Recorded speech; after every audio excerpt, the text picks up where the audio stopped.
इस वीडियो में हम लोग इलेक्ट्रॉन के तरंग प्रकृति का अध्ययन करेंगे। Wave nature of electron, electron की तरंग प्रकृति, वेव नेचर ऑफ इलेक्ट्रॉन।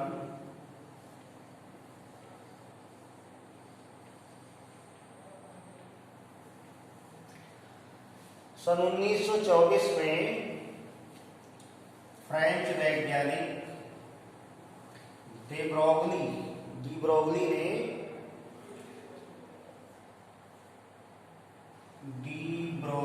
ने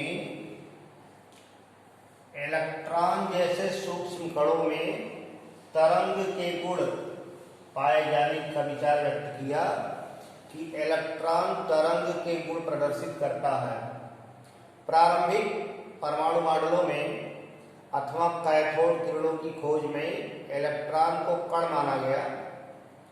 जैसे कैथोड किरणों की खोज में बताया गया कि कैथोड किरणें जिन ऋणावेशित कणों से बनी है उन्हें इलेक्ट्रॉन कहते हैं। तो प्रारंभिक परमाणु मॉडल अथवा कैथोड किरणों की खोज, ये सब इलेक्ट्रॉन के कण प्रकृति को व्यक्त करते हैं। डी ब्रोगली ने 1924 में यह विचार व्यक्त किया कि इलेक्ट्रॉन जैसे सूक्ष्म कणों में तरंग गुण पाया जाता है, तरंग प्रकृति पाई जाती है। यानी इलेक्ट्रॉन वेव जैसा, तरंगों जैसा चलता है, तरंग गुण व्यक्त करता है। इसके लिए डी ब्रोगली ने एक इक्वेशन दिया जिसमें इलेक्ट्रॉन का कण और तरंग दोनों रूप शामिल है। सन 1927 में डेविसन, जर्मर, इन वैज्ञानिकों ने इलेक्ट्रॉन किरण पुंज में व्यतिकरण परिघटना का अध्ययन किया। जैसे एक्सरे जो है निकिल क्रिस्टल के द्वारा डिफ्रैक्ट होती है, विवर्तन होता है, डिफ्रैक्शन होता है। एक्स किरणों का निकिल क्रिस्टल के द्वारा डिफ्रैक्शन होता है। उसी तरह इलेक्ट्रॉन बीम, इलेक्ट्रॉन किरण पुंज को निकिल क्रिस्टल से गुजारा जाए तो उसमें भी डिफ्रैक्शन देखने को मिलता है। तो जो डिफ्रैक्शन या विवर्तन परिघटना है वो वेव नेचर को शो करता है, इलेक्ट्रॉन के तरंग प्रकृति को व्यक्त करता है। इसी प्रकार रीड और थॉमसन वैज्ञानिक ने ज्ञात किया कि इलेक्ट्रॉन किरण पुंज में व्यतिकरण, इंटरफेरेंस पाया जाता है। व्यतिकरण, इंटरफेरेंस, इलेक्ट्रॉन किरण पुंज इंटरफेरेंस परिघटना व्यक्त करते हैं। व्यतिकरण परिघटना में एक साथ दो किरण पुंज चलाए जाएं, दो तरंगें चलाई जाएं। अगर वो समान कलाओं में मिलती हैं, सेम फेजेज में मिलती हैं, तो प्रकाश की तीव्रता बढ़ जाती है। उसको समपोषी या कंस्ट्रक्टिव इंटरफेरेंस कहते हैं। और वो जो डिफरेंट फेजेज में मिलते हैं, विपरीत कलाओं में मिलते हैं, तो वहां अंधेरा हो जाता है, प्रकाश की तीव्रता घट जाती है। उसको विनाशी व्यतिकरण या डिस्ट्रक्टिव इंटरफेरेंस कहते हैं। तो व्यतिकरण और विवर्तन, व्यतिकरण और विवर्तन, ये दोनों परिघटनाएं इलेक्ट्रॉन के तरंग प्रकृति को व्यक्त करती हैं। और कैथोड किरणों की खोज, रदरफोर्ड का परमाणु मॉडल, नील्स बोर का परमाणु मॉडल, सोमरफेल्ड का परमाणु मॉडल, ये सब इलेक्ट्रॉन के कण प्रकृति को व्यक्त करता है। किसी एक प्रयोग में इलेक्ट्रॉन के दोनों गुणों का अध्ययन नहीं किया गया, लेकिन अलग अलग प्रयोगों में इलेक्ट्रॉन के तरंग और कण प्रकृति का प्रमाण मिलता है। तो डी ब्रोगली ने इलेक्ट्रॉन के डुअल नेचर को शो करने के लिए, दोहरे प्रवृत्ति को शो करने के लिए एक समीकरण डिराइव किया जिसे डी ब्रोगली का समीकरण कहते हैं।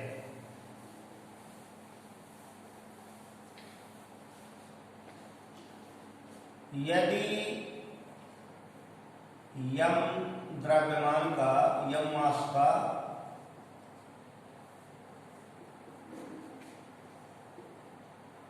इलेक्ट्रॉन v वेग से गतिमान है,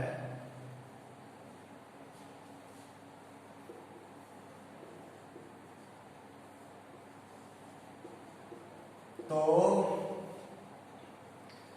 यम मास, यम द्रव्यमान के तुल्य ऊर्जा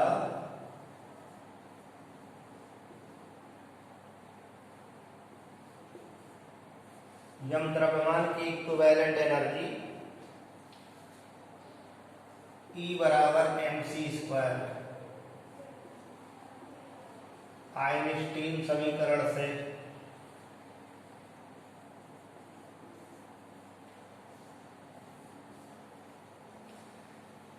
यम मास की equivalent energy E equal to mc², जहां c वेलोसिटी ऑफ लाइट है, प्रकाश की चाल है, और प्रकाश ऊर्जा क्वांटाइज्ड होती है, फोटानों के रूप में आपतित होती है। तो फोटान की ऊर्जा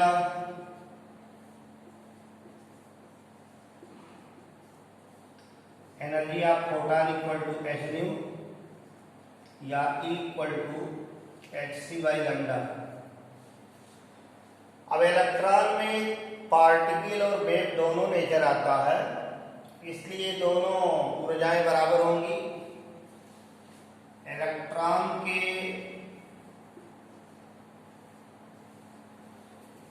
द्वैती डुअल नेचर, द्वैती प्रकृति के लिए mc² equal to hc/λ, cc cancel हो गया, या wavelength lambda equal to h/mc।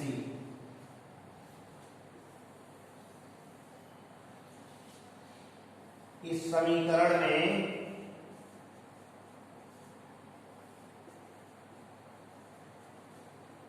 Electron का वेग v रखने पर, तो ये लैम्डा वेवलेंथ है, एच प्लैंक कांस्टेंट है, यम मास ऑफ इलेक्ट्रॉन, और ये c वेलोसिटी ऑफ लाइट है। इसके स्थान पर इलेक्ट्रॉन का वेग रख दिया जाए v, तो समीकरण मिलेगा लैम्डा इक्वल टू h/mv। इसमें लैम्डा वेवलेंथ है, इलेक्ट्रॉन तरंग का तरंगदैर्घ्य, वेवलेंथ ऑफ इलेक्ट्रॉन वेव, और mv ये मोमेंटम है, इलेक्ट्रॉन पार्टिकल का मोमेंटम है, या lambda equal to h/p, where p equal to momentum. तो p को संवेग कहते हैं, लैम्डा को वेवलेंथ कहते हैं। तो ये दोनों इक्वेशन दे ब्रोगली का समीकरण कहलाता है, दे ब्रोगली इक्वेशन कहलाता है। ये इलेक्ट्रॉन वेव का वेवलेंथ है और पार्टिकल का मोमेंटम है, संवेग है। तो ये डुअल नेचर को शो करता है। इलेक्ट्रॉन में कण और तरंग दोनों गुण पाए जाते हैं। डुअल नेचर का सामूहिक समीकरण है, जिसमें एक साथ दर्शाया गया है कि इलेक्ट्रॉन कण और तरंग दोनों गुण व्यक्त करता है। तो दे ब्रोगली ने अपने विचार को इस समीकरण के रूप में व्यक्त किया, लेकिन एक कोई प्रयोग, एक कोई एक्सपेरिमेंट इलेक्ट्रॉन के दोनों नेचर को नहीं शो करता। अलग अलग प्रयोगों में इलेक्ट्रॉन के कण और तरंग प्रॉपर्टी का प्रमाण मिलता है।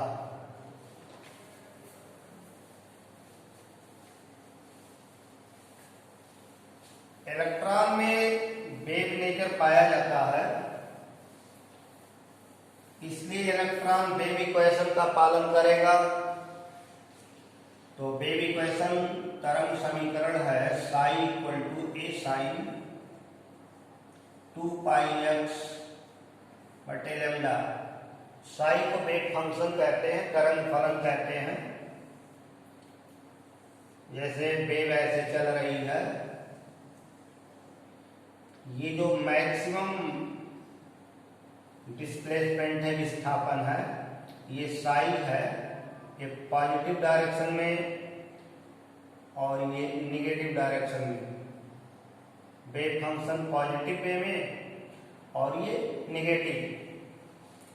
तो इलेक्ट्रॉन के पाए जाने की जो संभावना है, जो प्रायिकता है, जो प्रोबेबिलिटी है, प्रायिकता हमेशा पॉजिटिव होती है।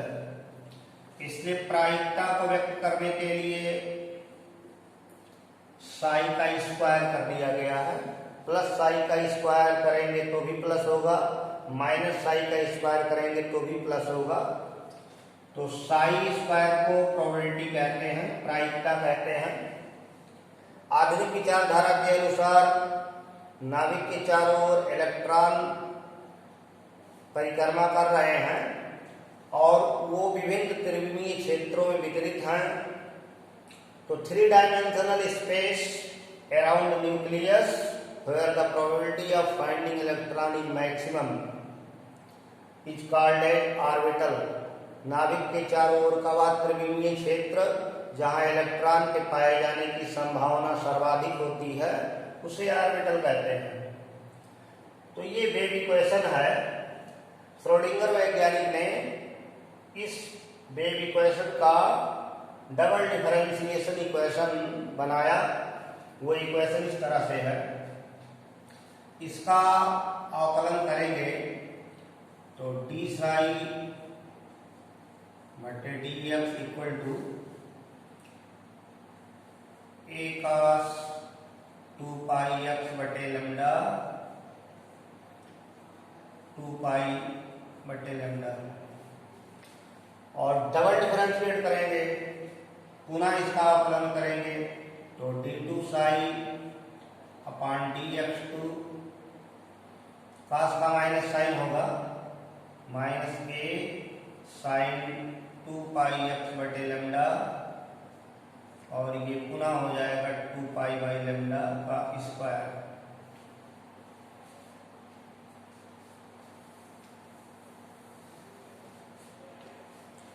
a sine 2 pi x by lambda equal to psi है, तो यहाँ इतने जगह पर साई लिखी जा सकती है, या d2 Sai divided by dx2 बराबर माइनस 4 पाई स्क्वायर बटे लैम्डा स्क्वायर साई, या d2 psi dx2 plus 4 pi square बटे lambda square psi equal to 0।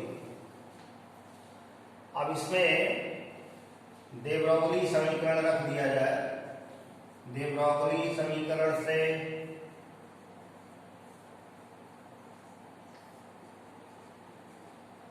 Lambda equal to h upon m B,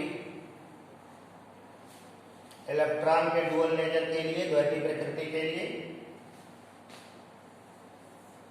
इस इक्वेशन में लैम्डा की वैल्यू यहाँ रखिएगा, lambda square है तो इसका दोनों का स्क्वायर हो जाएगा, या d2 साई बटे dx2 प्लस 4 पाई स्क्वायर, यहाँ लैम्डा की वैल्यू रखेंगे तो एच स्क्वायर नीचे हो गया और ये दोनों ऊपर चले गए, m square v square psi equal to 0। अब इसमें इलेक्ट्रॉन की काइनेटिक एनर्जी को पुट किया जाए। इलेक्ट्रॉन की गतिज ऊर्जा kinetic energy half m v square equal to total energy minus potential energy. E electron की टोटल एनर्जी है और यू उसकी पोटेंशियल एनर्जी है, तो टोटल एनर्जी में से पोटेंशियल एनर्जी माइनस करेंगे तो काइनेटिक एनर्जी आ जाएगी। अब इसमें हाफ एम बी स्क्वायर निकाला जाए। Half m v square. समीकरण 1 में हाफ एम बी स्क्वायर का मान रखने पर इस समीकरण में हाफ एम बी स्क्वायर रखेंगे, एम बी स्क्वायर ये तो मिल गया, और हाफ लाने के लिए यहाँ 8 लिखिए और बटे 2 कर दीजिए, तो हाफ एम बी स्क्वायर निकल जाएगा। तो d2 साई बटे dx2 प्लस, अब ये 8 हो जाएगा, 8 पाई स्क्वायर एम, और यहाँ हाफ एम बी स्क्वायर का मान हो जाएगा e माइनस यू साई बटे h square equal to 0। d2 psi बटे dx2 plus 8 pi square m बटे h square E minus U psi equal to 0। उपरोक्त समीकरण का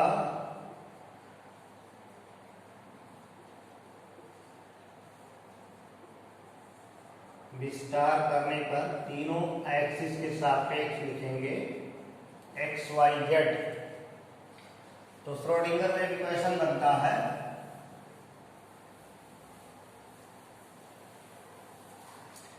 और श्रोडिंगर वेव इक्वेशन बनता है d2 साई बटे dx2 प्लस d2 साई बटे dy2 प्लस d2 साई बटे dz2 plus 8 pi square m बटे h square E minus U psi equal to 0। इस इक्वेशन को श्रोडिंगर वेव इक्वेशन कहते हैं। श्रोडिंगर वेव इक्वेशन ये एक्स वाई जेड पदों में है, कार्टेशियन कोऑर्डिनेट्स में है। इसको स्फेरिकल पोलर कोऑर्डिनेट्स में कन्वर्ट करके r थीटा फाई के मान निकाले जाते हैं और उससे ऑर्बिटल की ट्रेसिंग की जाती है, जो आधुनिक परमाणु मॉडल में माना गया है कि नाभिक के चारों ओर त्रिविमीय क्षेत्र हैं जिसमें इलेक्ट्रॉन के पाए जाने की संभावनाएं, प्रायिकताएं अधिक हैं, उन्हें ऑर्बिटल कहते हैं। तो ऑर्बिटल के सेट की ट्रेसिंग की गई है और विभिन्न स्वरूप के कक्षक बनाए गए हैं, ऑर्बिटल्स बनाए गए हैं। ये श्रोडिंगर वेव इक्वेशन कहलाता है। तो इलेक्ट्रॉन तरंग जैसा जो व्यक्त करता है, इलेक्ट्रॉन में कण के साथ तरंग के गुण पाए जाते हैं, ये विचार सामने आया। आधुनिक परमाणु मॉडल उसी का स्वरूप है, इलेक्ट्रॉन के वेव नेचर का स्वरूप है। इसमें एक हाइजेनबर्ग ने अपना अनिश्चितता का सिद्धांत दिया है। हाइजेनबर्ग का अनिश्चितता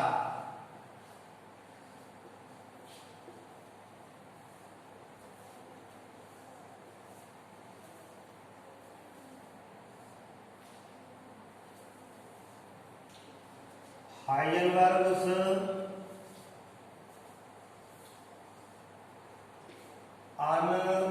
uncertainty principle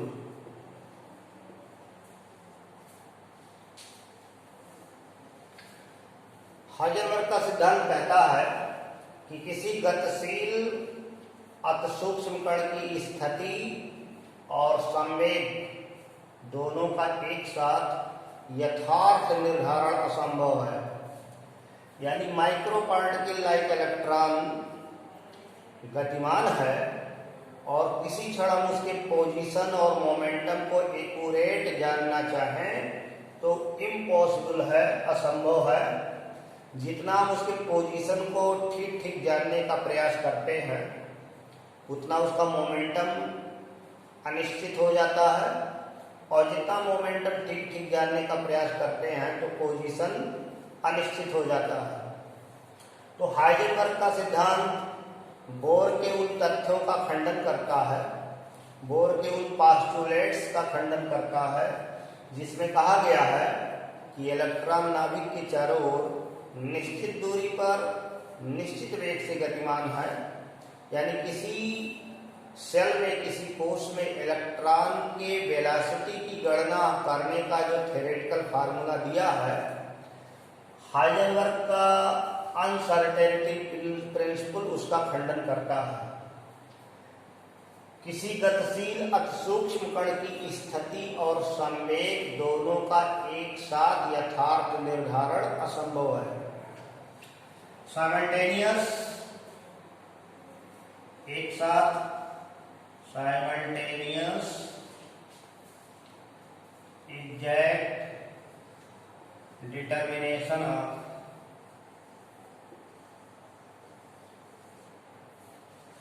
both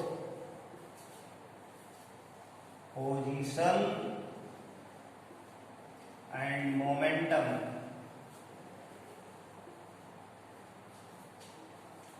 of a micro moving particle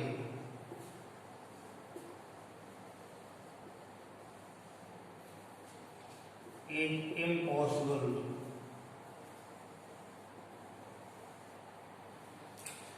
किसी गतिशील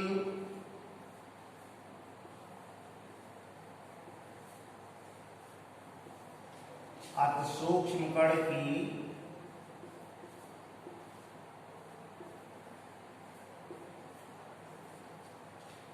स्थिति और संवेग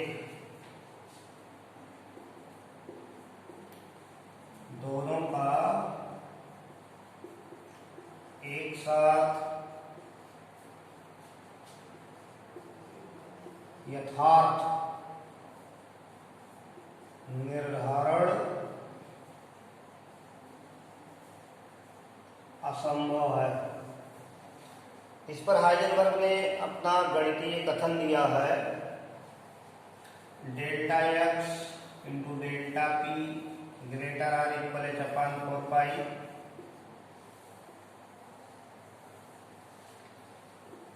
या delta x into m delta v greater or equal h upon 4 pi, जहां डेल्टा एक्स को अनसर्टेनिटी, अनिश्चितता